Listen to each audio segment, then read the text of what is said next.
Assalamualaikum warahmatullahi wabarakatuh. Saya perwakilan kelompok 4, mata kuliah pengantar ilmu ekonomi, dosen pengampu Bapak Gilang Fauzi Rahman S.M.E, yang beranggotakan yang pertama Firdauli Nuha, yang kedua Nur Siam, yang ketiga Rizky Fadilah, yang keempat Salma Halimatus Soleha, dan yang kelima Yayu Lestari. Kami di sini akan mempresentasikan materi yang berjudul Analisis Permintaan dan Penawaran Bahan Pokok Beras Terhadap Keseimbangan Pasar. Saya Nur Siam akan membacakan latar belakang mengenai analisis permintaan dan penawaran bahan pokok beras terhadap keseimbangan pasar. Adapun latar belakangnya yaitu dalam beberapa tahun terakhir terjadi peningkatan signifikan dalam permintaan terhadap beras di berbagai belahan dunia. Namun, produksi beras tidak selalu dapat memenuhi kebutuhan yang terus berkembang ini.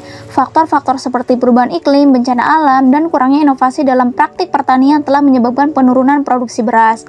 Akibatnya, ketersediaan beras di pasaran menurun yang berdampak pada peningkatan harga dan ketidakstabilan pasokan. Hal ini menjadi perhatian serius karena beras merupakan salah satu sumber pangan utama bagi sebagian besar populasi dunia.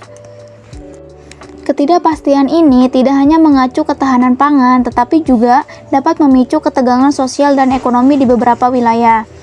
Diperlukan langkah-langkah konkret untuk mengatasi permasalahan ini, seperti pengembangan varietas beras yang tahan terhadap perubahan iklim, perbaikan infrastruktur pertanian, dan promosi praktik pertanian yang berkelanjutan. Tanpa solusi yang tepat, masalah ketersediaan beras yang langka ini dapat berdampak luas pada kehidupan sehari-hari masyarakat global. Adapun rumusan masalahnya, yang pertama, bagaimana harga dan cara pemasarannya. Yang kedua, bagaimana permintaan terhadap barang tersebut meningkat atau menurun. Yang ketiga, bagaimana penawaran terhadap barang. Yang keempat, apa yang menyebabkan terjadinya kenaikan harga. Tujuan penulisan, yang pertama, untuk mengetahui bagaimana harga dan cara pemasarannya. Yang kedua, untuk mengetahui bagaimana permintaan terhadap barang tersebut meningkat atau menurun. Yang ketiga, untuk mengetahui bagaimana penawaran terhadap barang. Dan yang keempat, untuk mengetahui apa yang menyebabkan terjadinya kenaikan harga. Mungkin hanya itu yang dapat saya sampaikan. Materi selanjutnya mengenai analisis pemasaran dan harga pokok beras akan disampaikan oleh teman saya yang bernama Salma Halimatus Soleha. Baik, perkenalkan nama saya Salma Halimatus Soleha. Di sini saya akan melanjutkan pembahasan materi mengenai analisis pemasaran dan harga pokok beras. Dalam konteks keseimbangan pasar tradisional beras, analisis pemasaran dapat mencakup dinamika penawaran dan permintaan di pasar lokal. Misalnya, kita dapat membahas bagaimana perilaku konsumen terkait preferensi beras, serta faktor budaya atau lokal yang mempengaruhi keputusan pembelian. Dalam hal harga pokok, fokus dapat diberikan pada proses produksi yang mungkin melibatkan metode tradisional, biaya seperti tanaman, tenaga kerja lokal, dan metode pengelolaan beras secara tradisional dapat mempengaruhi harga pokok. Penting juga untuk mempertimbangkan aspek sosial dan lingkungan seputar produksi beras tradisional. Secara keseluruhan, analisis ini akan membantu memahami bagaimana faktor-faktor lokal dan tradisional memainkan peran dalam pemasaran dan harga pokok beras. Hal ini dapat membuka peluang untuk pengembangan strategi pemasaran yang lebih tepat sasaran dan peningkatan efisiensi dalam rantai pasok tradisional tersebut. Dalam analisis permintaan dan penawaran bahan pokok seperti beras, harga dan strategi pemasaran memainkan peran sentral dalam membentuk keseimbangan pasar. Berikut adalah cara di mana harga dan cara pemasaran dapat mempengaruhi keseimbangan pasar. Baik, selanjutnya harga. Yang pertama, kenaikan harga. Kenaikan harga beras dapat mengakibatkan penurunan permintaan karena konsumen mungkin mencari alternatif yang lebih terjangkau atau mengurangi jumlah pembelian. Yang kedua, penurunan harga. Sebaliknya, penurunan harga beras dapat meningkatkan permintaan karena beras menjadi lebih terjangkau, mendorong konsumen untuk membeli lebih banyak beras. Pada masa sekarang, harga beras selalu mengalami kenaikan dikarenakan ketersediaan beras di pasaran yang menurun, yang berdampak pada peningkatan harga dan ketidakstabilan pasokan. Setelah melakukan penelitian wawancara harga asli beras pada pasar tradisional terkini, pada toko beras Ainul Yakin, yaitu harga medium memiliki sekitaran harga 14.000 per kilogram serta 12.000 per liter. Pada harga medium memiliki kisaran harga 15.000 per kilogram serta 13.000 per liter. Baik, selanjutnya contoh soal. 1. Diketahui fungsi permintaan beras adalah PD sama dengan 12.000 dikurang 2Q dan fungsi penawarannya PS sama dengan 2Q ditambah 10.000. Tentukan kuantitas dan harga keseimbangan pasarnya. Jawab, syarat keseimbangan PD sama dengan PS. 12.000 dikurang 2Q sama dengan 2Q ditambah 10.000. 12.000 dikurang 10.000 sama dengan 2Q ditambah 2Q. 2.000 sama dengan 4Q. Q sama dengan 500. PD sama dengan 12.000 dikurang 2Q sama dengan 12.000 dikurang 2 dalam kurung 500 sama dengan 12.000 dikurang 10.000 sama dengan 11.000. Jadi, keseimbangan terjadi saat harga 11.000 dan kuantitas 500 unit. Baik, materi yang selanjutnya akan dijelaskan oleh teman saya yang bernama Rizky Fadilah.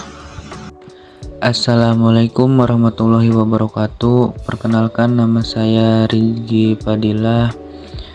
Saya akan melanjutkan materi mengenai perkembangan permintaan bahan pokok berupa beras.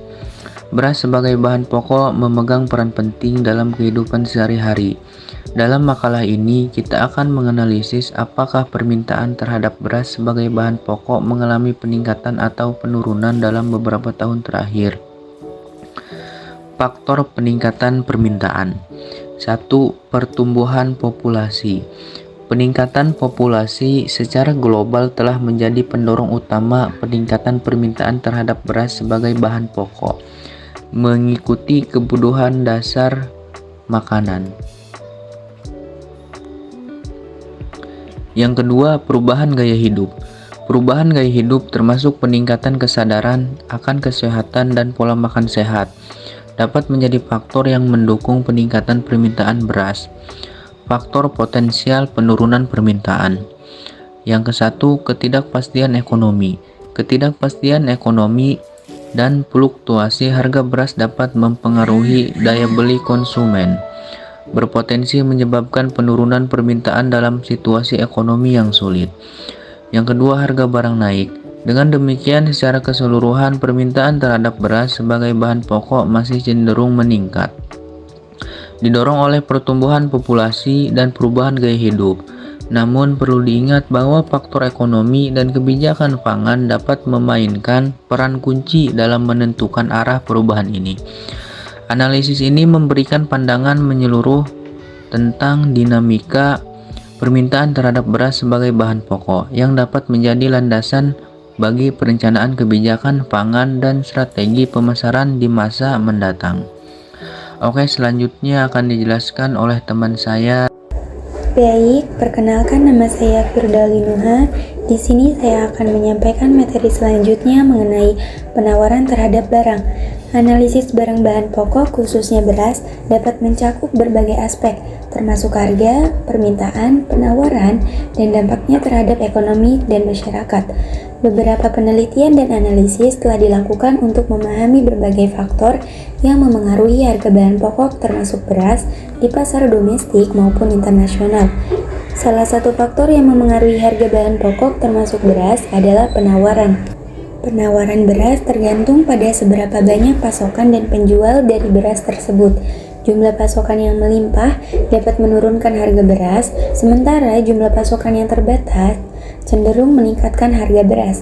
Selain itu, analisis harga bahan pokok juga dapat mencakup pola pembentukan harga bahan kebutuhan pokok, seperti beras dan dampaknya terhadap inflasi dan pendapatan pedagang.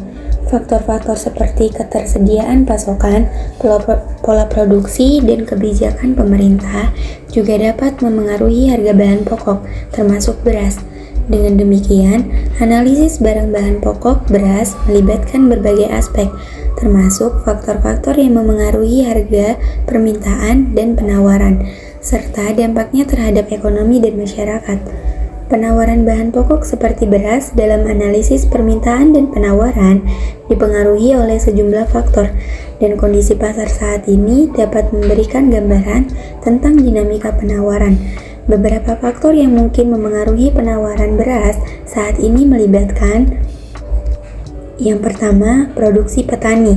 Jika petani beras mengalami peningkatan produksi atau keberhasilan panen yang baik, ini dapat meningkatkan penawaran beras. Sebaliknya, penurunan produksi dapat menyebabkan penurunan penawaran. Yang kedua, kondisi iklim. Cuaca yang tidak menguntungkan seperti kekeringan atau banjir dapat memengaruhi produksi beras dan mengurangi penawaran. Dan yang terakhir, biaya produksi. Peningkatan biaya produksi seperti kenaikan harga bibit, pupuk, atau energi dapat membatasi insentif bagi petani untuk meningkatkan produksi dan mempengaruhi penawaran. Baik, mungkin itu saja yang dapat saya sampaikan. Kurang lebihnya mohon maaf. Materi selanjutnya yang akan disampaikan oleh teman saya yang bernama Yayu Lestari. Perkenalkan, nama saya Yayu Lestari. Di sini saya akan menjelaskan materi yang terakhir, yaitu tentang penyebab kenaikan harga pokok beras. Kenaikan harga pokok beras dapat disebabkan oleh sejumlah faktor kompleks. Beberapa penyebab umum kenaikan harga beras meliputi: yang pertama, pengaruh cuaca. Ketidakstabilan cuaca, termasuk kekeringan atau banjir, dapat merusak hasil panen dan menurunkan produksi beras, menyebabkan peningkatan harga akibat ketersediaan yang berkurang. Yang kedua yaitu biaya produksi. Peningkatan biaya produksi seperti kenaikan harga pupuk, bahan bakar, dan tenaga kerja dapat menyebabkan produsen menaikkan harga jual mereka untuk menjaga profitabilitas. Yang ketiga yaitu kenaikan harga bahan baku. Kenaikan harga bahan baku seperti benih, pestisida, dan herbisida dapat memberikan tekanan tambahan pada biaya produksi beras yang dapat tercermin dalam harga jual. Kemudian terdapat kesimpulan yang dapat kita ambil, yaitu walaupun harga beras naik, permintaan dan penawaran terhadap barang tersebut masih relatif stabil, karena beras merupakan bahan pokok utama yang dibutuhkan oleh masyarakat, namun tidak mempengaruhi keseimbangan pasar atas permintaan dan penawarannya. Tetapi jumlah yang diminta akan berkurang. Contohnya, biasanya yang membeli 2 karung kini hanya membeli 1 karung. Dengan stabilnya keseimbangan pasar pada bahan pokok beras, dapat dikatakan bahwa sudah memenuhi kebutuhan masyarakat. Selanjutnya, saran yang dapat kita berikan adalah sebagai seorang pedagang berharap kepada pemerintah agar meningkatkan dan juga perhatian terkhusus terhadap petani di bidang pengairan pupuk supaya semakin murah dan juga bisa memberikan bibit yang unggul, agar dampak harga yang melonjak supaya bisa segera turun dengan harga yang terjangkau. Terima kasih telah membaca materi dari kami. Semoga materi ini bisa menambahkan wawasan kita dalam ekonomi makro, khususnya pada pendapatan nasional. Jadilah manusia yang peduli akan pertumbuhan perekonomian dengan berbagai upaya usaha Anda. Kami dari kelompok 4 mengucapkan terima kasih kepada teman-teman yang sudah menyaksikan, dan ini adalah foto kami saat praktik di lapangan. Mohon maaf apabila ada kesalahan karena kami di sini masih tahap belajar, dan buat teman-teman jangan lupa subscribe, comment, and like-nya. Dan sekian dari kami. Wassalamualaikum warahmatullahi wabarakatuh.